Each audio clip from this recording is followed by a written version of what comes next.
Donc si je fais du rapport sexuel avec ma partenaire, donc je vais la contaminer.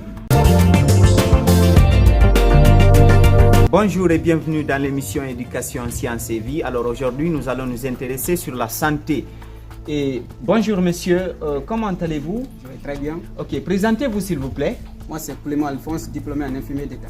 D'accord. Je vais vous demander un peu sur la notion de la santé et plus particulièrement sur les infections sexuellement transmissibles.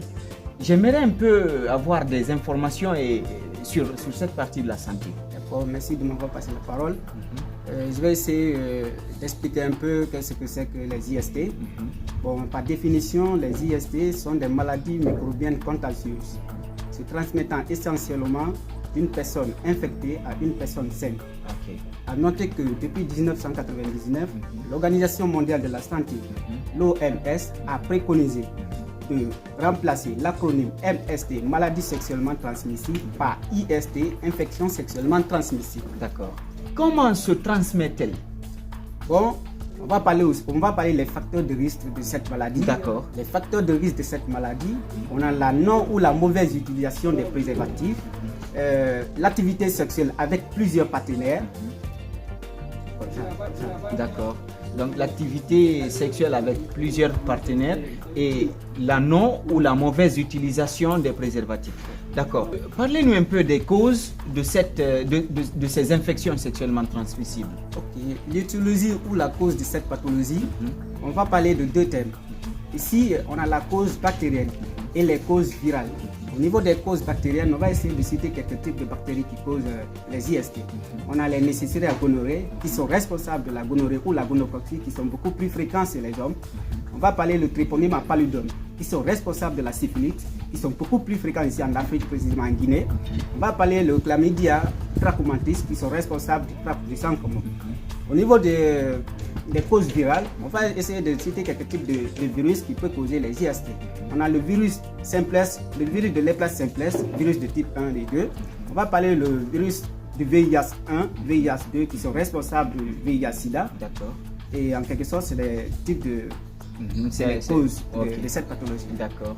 Parlez-nous un peu encore des conséquences qu'engendrent ces infections sexuellement transmissibles. Bon, les conséquences qui sont beaucoup plus liées à cette pathologie, on va essayer de parler au niveau c'est-à-dire les populations les plus pauvres sont les populations les plus pauvres sont vulnérables à cette infection car il n'y a pas des mesures. Ils ne peuvent pas être dotés des mesures.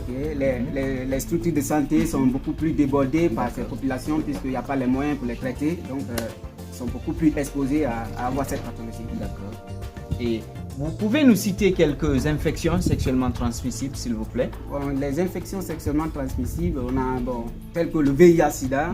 Les VIH-Sida sont des infections sexuellement transmissibles. Les hépatites qui sont des infections sexuellement transmissibles. Ça peut être les contaminations directes ou les contaminations indirectes. D'accord. En quelque type.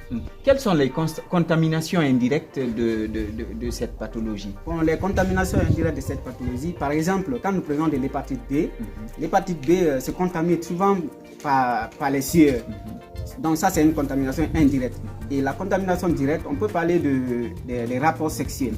Ces rapports sexuels non protégés, il peut y avoir des blessures à ce niveau. Donc ça, on peut expliquer que ce sont des contaminations directes. Directes, oui. D'accord. Et quelles sont les prises en charge de ces infections-là? Bon, les prises en charge de cette pathologie, ici au niveau des IST, on va parler de 4 critères. 4 critères de prise en charge. On a le traitement des cas faciles, le traitement des cas compliqués, le conseil, l'éducation et l'éducation sexuelle. L'éducation sexuelle et reproductive. Oh, d'accord. Et quels sont les conseils que vous allez donner aujourd'hui pour éviter ces infections sexuellement transmissibles? Je vais tout simplement dire que les IST ne se guérissent pas seuls.